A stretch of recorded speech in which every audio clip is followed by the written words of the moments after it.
LuxAir Jets is excited to announce the new, most convenient way to fly nonstop from Lexington to historic Saratoga Springs throughout the racing meet. We are now offering exclusive group packages on our luxurious private jets. Each package offers a once-in-a-lifetime experience that you can share with your friends, family, or business partners. Call for pricing and availability. It's the Saratoga Report, brought to you by LuxAir Jets. Kind of a soggy Friday here, as we reported yesterday. The weather could have an impact on not only Friday's card, but Friday's training session. And sure enough, it did. A bunch of trainers calling audibles this morning, most notably Todd Pletcher and Chad Summers as well with Mind Your Biscuits, moving Mind Your Biscuits schedule work today on the main track over to the training track. It appears everybody's working on the training track.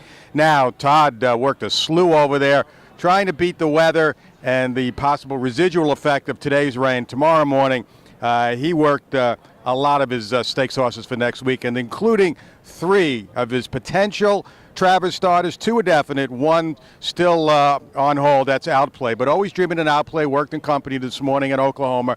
Went 49-3 for Always Dreaming, 49-4 for Outplay.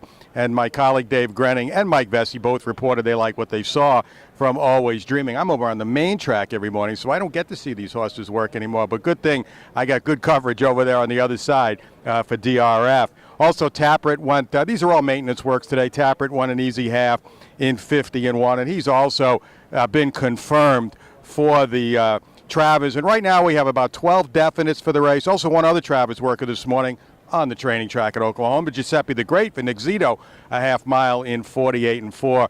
About 12 confirmed, 11 or 12 confirmed. Cloud Computing now is scheduled to work, I think, on the main track tomorrow morning. His status still up in the air, will be determined after he works tomorrow. Hopefully gets into work. Hopefully the main track, it's drying out now. If we don't get any more rain tonight, should be in good shape tomorrow. Looking forward, well, let's talk about Mind Your Biscuits first before we look forward to next week. Mind Your Biscuits, I did not like what I saw of his work last week. I did not like what I saw the way he trained coming out of that work. But he has changed stalls. He changed venues this morning, went over to Oklahoma, went a half mile in 49-3 with a very big gallop out.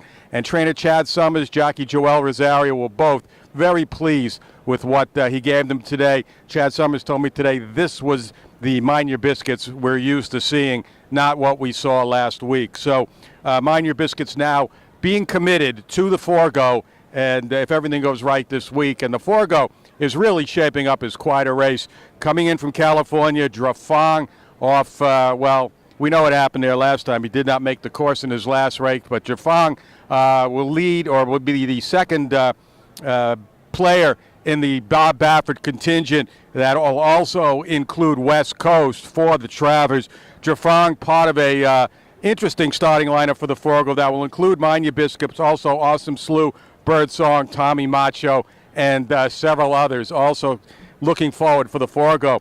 The Philly counterpart for the Forgo, the Ballerina, also has a stellar field lined up. Paula Silver Lining, multiple Grade 1 winner, likely to be the favorite. We've got 3 horses coming up from Florida for the race.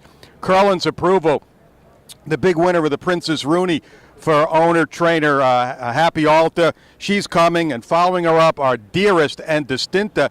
Distinta, who finished 4th in the Princess Rooney, is now trained by Todd Pletcher, and she also worked this morning on the training track, went 5 furlongs in 102-1. That's a big trainer change. Todd Pletcher now directing the fortunes of Distinta.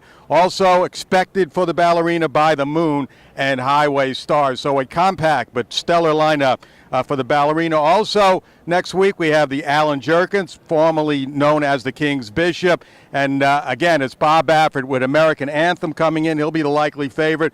Cold Front for Todd Pletcher.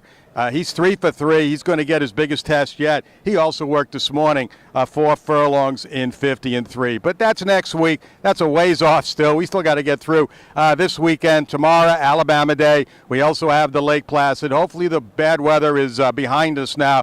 We'll have a good day for Saturday and the rest of the weekend, and we're going to have a good day here on DRF.com. I promise you Dave Grenning today. Could not make it today, but I will definitely have him here tomorrow as he looks over all these works and everything that we expect to see next weekend, the big Travers weekend here, and we'll have all the details right here on DRF.com and in the Saratoga Report.